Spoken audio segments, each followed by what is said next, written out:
Jesus know. ယေရှုသိတယ်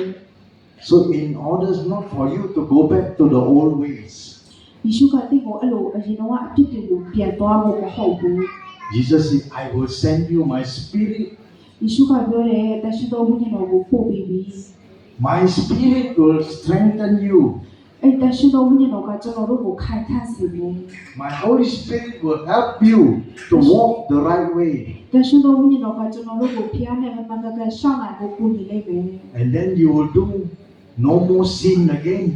ကျွန်တော်တို့ကနောက်ထပ်အဖြစ်တွေကိုမလုပ်တော့ဘူး Amen. အာမင် With the Holy Spirit, huh? တရှိတော်ဝိညာဉ်တော်နဲ့အတူတကွရှိရဆိုရင် You can go back and love your husband. ကျွန်တော်တို့ပြန်ပြီးတော့ကျွန်တော်တို့ရဲ့အမျိုးသားတွေကိုချစ်နိုင်တယ် You go back, you love your wife. ကျွန်တော်တို့အမျိုးသမီးတွေကိုလည်းပြန်ပြီးတော့ချစ်နိုင်တယ် Huh? You will love your children. ကျွန်တော်တို့ရဲ့ကလေးတွေကိုလည်းချစ်နိုင်တယ် And then you walk the way of the Spirit. ကျွန်တော်တို့အဲ့လိုပဲတရှိတော်ဝိညာဉ်တော်နဲ့အတူတကွသွားလာခြင်းဟုတ်တယ် Amen. အာမင် You see, Jesus said, I die on the cross is not enough. ငါနဲ့လောကကနေပေါ်မှာအသေးခံတဲ့ခြင်းကအခုနဲ့ဆိုတော့ Not enough. တော့မလုံလောက်ဘူး Huh? Not enough, huh? နိုင်နာ You see, Jesus loved you so much. ယေရှုအရင်ချစ်တယ်အရင်တင်တော့ကိုအရင်ချစ်တယ် And Jesus is very afraid that you go back to your old ways. ယေရှုကတင်တော့အပြစ်တွေကိုနောက်ထပ်ပြန်လုပ်မှာကိုအရင်ဆိုးရည်တယ် Then Jesus thought of another way. ယေရှုကတော့တခြားအကြောင်းအရာကိုစဉ်းစားတယ် So Jesus said, when I go to heaven, ငါကောင်းကင်ကိုသွားတဲ့အခါမှာ I will send you my spirit. ငါရဲ့ဝိညာဉ်တော်ကိုတင်လို့ရှိကိုစေလွှတ်မယ် My spirit will strengthen you. ငါရဲ့တရှိတော်ဝိညာဉ်တော်ကတင်လို့ကိုခိုင်ခန့်စေမယ် And my spirit will teach you how to walk. ငါရဲ့တရှိတော်ဝိညာဉ်တော်ကဘယ်လိုရှောင်ရရမယ်ဆိုတာသင်ပေးမယ် Amen. Amen. That is the meaning why you must live in the spirit of God. ဒီကကျွန်တော်တို့ဘုရားရဲ့တရှိတော်ဝိညာဉ်တော်နဲ့အတူရှောင်နိုင်ခြင်းအတိတ်ပဲဟုတ်ပါမယ် Amen. Amen. So we must prepare ourselves. ဒါကြောင့်ကျွန်တော်တို့ကကိုယ့်ကိုပြင်ဆင်ရမယ် Now we have been cleansed and purified by the blood of Jesus. ကျွန်တော်တို့ကတန်ရှင်းခြင်းဖြစ်ကိုယေရှုခရစ်တော်အပြင်ခံပြီးဖြစ်တယ် And Jesus said, not enough. ဂျေဇကမလုံလောက်ဘူးပြောတယ် After you have been cleansed, ဒီတန်ရှင်းပြီးသွားတဲ့တောင်မှာ I will send you my spirit. ငါတရှိတော်ဝိညာဉ်တော်နဲ့အတူတင်တော့ကိုရက်တည်မယ် And my spirit will walk with you. ငါရဲ့ဝိညာဉ်ကတင်လို့ဒူရှောင်းလာမယ် Amen. Amen. So you see how God loves us. ကြည်ပါဘုရားသခင်ကကျွန်တော်တို့ကိုဘယ်လောက်တောင်ချစ်တယ်လဲ Okay? Not only for giving his life, ကျွန်တော်တို့ဒီယေရှုခရစ်တော်ကသူ့ရဲ့အသက်တာကိုပေးရုံနဲ့မကဘူး he after finishing everything, after going back to heaven, he still sent you his Holy Spirit. ဒီကောင်းကင်ဘုံတော်ပြီးနောက်ပိုင်းမှာတရှိတော်ဝိညာဉ်တော်ကိုလည်းကျွန်တော်တို့အတွက်ဖြည့်လွတ်ပေးခဲ့တယ် Amen. Amen. So without the Holy Spirit, you cannot do much. ဒီတရှိတော်ဝိညာဉ်တော်မရှိဘဲနဲ့ကျွန်တော်တို့မလုပ်အများကြီးမလုပ်နိုင်ဘူး Amen. Amen. See, Pastor. Everything by the Holy Spirit. အရာအလုံးကတရှိတော်ဝိညာဉ်တော်အပြင်လှုပ်ဆောင်ရမှာဟုတ်တယ် You have to listen more from Pastor Tautan. He will tell you what is the meaning by the Holy Spirit. ကျွန်တော်တို့ကဒီပါစတာဆောင်နိုင်ပြောတဲ့အရာတွေကိုကျွန်တော်တို့တရှိတော်ဝိညာဉ်တော်ပါပြောလဲဆိုတဲ့အရာတွေကိုနားထောင်ရမှာဟုတ်တယ် By the Holy Spirit, we can do many things. Amen. ကျွန်တော်တို့တရှိတော်ဝိညာဉ်တော်အပြင်အများကြီးလုပ်နိုင်တယ် With the Holy Spirit, you can love your husband. ဒီတရှိတော်ဝိညာဉ်တော်ရှိတယ်ဆိုရင်တော့ကျွန်တော်တို့အမျိုးသားတွေကိုလည်းချစ်နိုင်တယ် You can love your wife. You can love your children. ကျွန်တော်တို့အမျိုးသမီးတွေကိုလည်းချစ်နိုင်တယ်ခလေးတွေကိုလည်းချစ်နိုင်တယ် Without the Holy Spirit, တ တရှင်တော်ဝိညာဉ်တော်မရှိဘူးဆိုရင် you will learn to love other women. ကျွန်တော်တို့ကတခြားမိန်းမကိုမြင်မှာဖြစ်ပါတယ် Christian ဒီခရိယန်တွေက without the Holy Spirit, တရှင်တော်ဝိညာဉ်တော်မရှိဘဲနဲ့ you will love your wife and you love other women. ဒီကျွန်တော်တို့အမျိုးသမီးကိုလည်းချစ်မယ်တခြားအမျိုးသမီးကိုလည်းချစ်မယ် Huh? ဟုတ်ပါလား မဟုတ်ပါဘူး So Christian without Holy Spirit cannot. ခရစ်ယာန်ကလည်းတရှင်တော်ဝိညာဉ်တော်မရှိဘဲနဲ့လုံးဝအသက်ရှင်လို့မရပါဘူး Huh? Many Christian without the Holy Spirit, ဒီခရိယန်တွေအများစုကတဲ့တရှင်တော်ဝိညာဉ်တော်မရှိဘူးတဲ့ will go back to your old way. ဒီသူအပြစ်တွေကိုပဲပြန်လုပ်တယ်ဟော Old ways.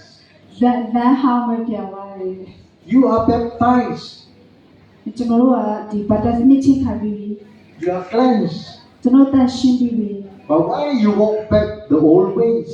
ကျွန်တော်တို့ဘာလို့ဆိုးရတဲ့အရာတွေပဲပြန်လုပ်လဲ Not Christian. Not every Christian will go to heaven. Huh? ခရိယန်တွေအကုန်လုံးကတော့ကောင်းကင်နိုင်ငံကိုတောင်းမှာမဟုတ်ပါဘူး If you want to go to heaven, ဒီကောင်းကင်နိုင်ငံ တ ကို ပိုင်းပြတ်သွားတော့အစ်တပိုင်းရိုက်တာ you need the Spirit of God. ကျွန်တော်တို့ဒီဘုရားသခင်ရဲ့တရှင်တော်ဝိညာဉ် သိ တော် လိုက် အသက် ပေါ့ ရှင် ပြော ပါ င်းကြည့် Amen. အာမင် So that is why it's so important. We need to walk with the Holy Spirit. ဒါကြောင့်ကျွန်တော်တို့ကတရှင်တော်ဝိညာဉ်တော်နဲ့ရှောင်းလန်းဖို့လိုအပ်တာဟုတ်ပါတယ် That's the meaning of living in the Spirit. ဒီဟာကဒီတရှင်တော်ဝိညာဉ်တော်နဲ့အတူရှောင်းလန်းခြင်းဟုတ်ပါတယ် Amen. အာမင် What shall we do now? ကဲငါတို့မဆက်လို့ကြမ်း What time? ဘယ်ချက်ရှိပြီလဲ 240 2 40 40 2:40. So we can go until 3, 4. Alright. Now I will not speak anymore. အခုကျွန်တော်နောက်ထပ်ပြီးတော့ပြောတော့ပါမယ် Now it's for you အခုတင်လို့အတွက် to open your mouth, တင်လို့မဆက်ဘူးဖွင့်ပါ open your eyes, ဘယ်လိုလဲဖွင့်ပါ and wait for God to come. ဒီဖျားရောက်လာရေးဆောင်ပါ Amen. ဟုတ်ကဲ့ အဲ What are we going to do now? ဒီအခုပါဆက်လို့လေ Shut the door. တကားပြင် We are going to pray for you now. Amen. ကျွန်တော်တို့တင်တဲ့ဆုတောင်းပေးမှာဟုတ်တယ် I've spoken so much to you. တင်လို့ကျွန်တော်အများကြီးပြောပြီးပြီ What have you heard? တင်လို့ပါကြားလေ You may not understand, တင်နားလည်နိုင်လား but the Spirit within you, တရှိတော်ဝိညာဉ်တော်နဲ့အတူရှိရဆိုရင် your Spirit knows. ဒီကျွန်တော်ရဲ့ဝိညာဉ်ကနားလည်မှာဟုတ်တယ် Amen. အာမ အာမ င် င် Because the Spirit within you တရှိတော်ဝိညာဉ်တော်ကျွန်တော်တို့နဲ့အတူရှိရင် understand the Holy Spirit. တရှိတော်ဝိညာဉ်တော်ကိုနားလည်မှာဟုတ်တယ် When the Holy Spirit come to you, တရှိတော်ဝိညာဉ်တော်ကျွန်တော်တို့ချက်မှာကြွတဲ့ခါမှာကြွလာတဲ့ခါ He will not come to your head. ကျွန်တော်တို့ခေါင်းထဲမှာမဟုတ်ဘူး He will come to your body spirit. ကျွန်တော်တို့ရဲ့နှလုံးသားထဲမှာဟုတ်တယ် Amen. အာ အာ မ မ င် င် So that is why yesterday we were talking. You are the temple of the Holy Spirit. ဒါကြောင့်ကျွန်တော်တို့မနေ့ကဒီဘုရားသခင်ရဲ့ပြိဋ္ဌာန်တော်အကြောင်းကိုပြောတာဟုတ်တယ် So when the Holy Spirit come, တရှိတော်ဝိညာဉ်တော်လာတဲ့ခါမှာ He will talk to your spirit, ကျွန်တော်တို့ရဲ့ဝိညာဉ်ကိုတရှိတော်ဝိညာဉ်တော်စကားပြောမှာဟုတ်တယ် and then you will understand. ကျွန်တော်တို့နားလည်မှာဖြစ်တယ်